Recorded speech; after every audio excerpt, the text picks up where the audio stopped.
जन जागृति साक्षरता अभियान में आपका स्वागत है। पिछले सेशन में हमने फॉरेन की कंस्ट्रेंट्स की जानकारी ली, किस प्रकार से हम उसे इम्प्लीमेंट कर सकते हैं, किस प्रकार से प्रयोग कर सकते हैं और दो टेबल्स का डेटा रिलेट कर सकते हैं। इस सेशन में भी हम फॉरेन की ही जानकारी लेने वाले हैं, लेकिन यहाँ पे टेबल बनाने के पश्चात, यानी कि हम पहले टेबल्स बना लेंगे और टेबल यदि आपके पास पहले से एग्जिस्ट करते हैं तो उसमें फॉरेन की को किस प्रकार से ऐड किया जाता है उसकी जानकारी लेने वाले हैं। यदि आप देखें तो हमारे पास यहाँ दो टेबल दिखाए गए हैं, क्रिएट टेबल स्टूडेंट और एक create table library. Student table बिल्कुल वैसा ही है जैसा आपने पिछले सेशन में बनाया है, स्टूडेंट आईडी, स्टूडेंट नेम और स्टूडेंट एड्रेस के साथ, और प्राइमरी की है स्टूडेंट आईडी। और जो लाइब्रेरी टेबल है वो एक नॉर्मल टेबल है जिसमें हमने अभी फॉरेन की को इम्प्लीमेंट नहीं किया है, book ID, book name, book issue date, return date और स्टूडेंट आईडी के साथ। हालांकि अभी दोनों में कोई भी रिलेशन नहीं है, हमने रिलेट नहीं किया है दोनों को।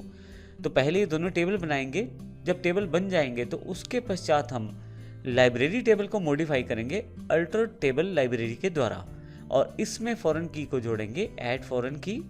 फिर उसी तरह से रेफरेंस जिस फील्ड के साथ मुझे जोड़ना है, जैसे स्टूडेंट आईडी जो कि लाइब्रेरी टेबल का है, और फिर रेफरेंसेस, फिर जिस टेबल से जोड़ना है स्टूडेंट का स्टूडेंट आईडी, अर्थात स्टूडेंट टेबल का स्टूडेंट आईडी फील्ड। तो आइए देखते हैं प्रैक्टिकली हम किस प्रकार से इसे कर सकते हैं। तो जैसे कि मैंने पिछले सेशंस में भी आपको बताया है कि हमने काफ़ी सारे टॉपिक्स को पहले ही आपके लिए ऑलरेडी टाइप मोड में रख दिया है, आप उसे कॉपी पेस्ट करके प्रयोग कर सकते हैं। तो यहाँ पे आपके पास जो अब की बार का टॉपिक है, एडिंग फॉरेन की आफ्टर क्रिएटिंग टेबल्स। तो आइए देखते हैं किस प्रकार से हम करेंगे। मैं इस फाइल को ओपन कर लेता हूँ। तो इस फाइल में पहले से मेरे पास स्टूडेंट टेबल है, स्टूडेंट टेबल का डेटा इंसर्ट करने की कमांड्स हैं, फिर लाइब्रेरी टेबल है और उसको इंसर्ट करने की कमांड्स हैं। तो आइए इसको इंसर्ट करके देखते हैं। सबसे पहले मैं स्टूडेंट टेबल्स और जो लाइब्रेरी टेबल है उसको क्रिएट कर लेता हूं। तो अब की बार मैं सारा का सारा डेटा इकट्ठा ही सिलेक्ट कर लेता हूं और यहां तक सिलेक्ट कर लेता हूं जहां तक मुझे कॉपी करना है। कंट्रोल सी से कॉपी कर लिया है मैंने।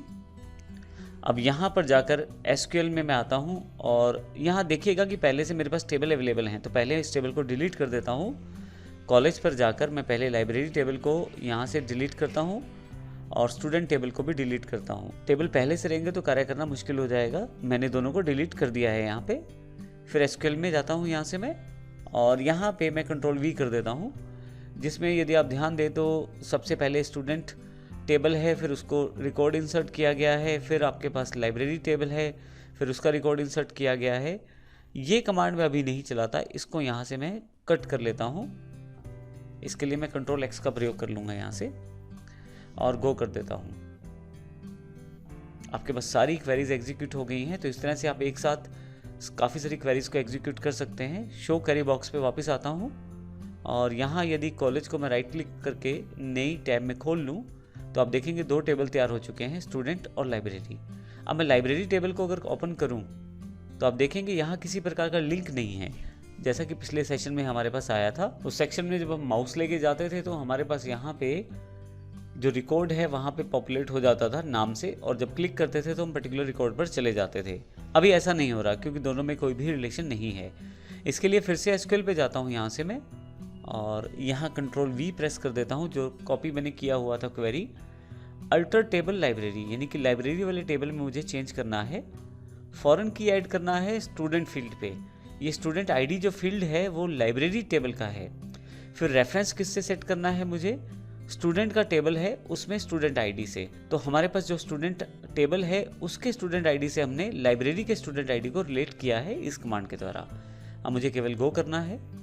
आपके पास क्वेरी सक्सेसफुल हो गई है। अब फिर से लाइब्रेरी टेबल को मैं एक नई टैब में खोल लेता हूँ और अब की बार देखेंगे माउस लेके जाएंगे तो रिकॉर्ड फिर से आपके पास पॉपुलेट होने शुरू हो जाएंगे, और अब किसी पर्टिकुलर रिकॉर्ड को क्लिक करेंगे तो आपके पास वो रिकॉर्ड वहाँ पे आ भी जाएगा। तो इस तरह से टेबल बनाने के पश्चात भी हम अपनी फॉरेन की को इंसर्ट कर सकते हैं और डेटा को रिलेट कर सकते हैं। तो इस सेशन और पिछले सेशन में हमने फॉरेन की को किस प्रकार बनाया जा सकता है जानकारी ली। हमने ये भी देखा कि अगर आप टेबल बनाते समय ही अगर आपको पता है डेटा क्या रिलेट करना है तो फॉरेन की को आप तब भी एम्बेड कर सकते हैं अपने टेबल्स के साथ। और यदि आपको पता नहीं है और टेबल बना चुके हैं आप, तो बाद में भी आप अल्टर कमांड के द्वारा फॉरेन की को ऐड कर सकते हैं अपने टेबल्स के साथ और डेटा को रिलेट कर सकते हैं। अब इसमें ज़रूरी नहीं है कि आप 2 टेबल्स के बीच में ऐसा करें, इसमें 2, 3, 4 जितने टेबल्स हैं आप सबके बीच में ऐसा सेटअप कर सकते हैं और अपने डेटा को रिलेट कर सकते हैं।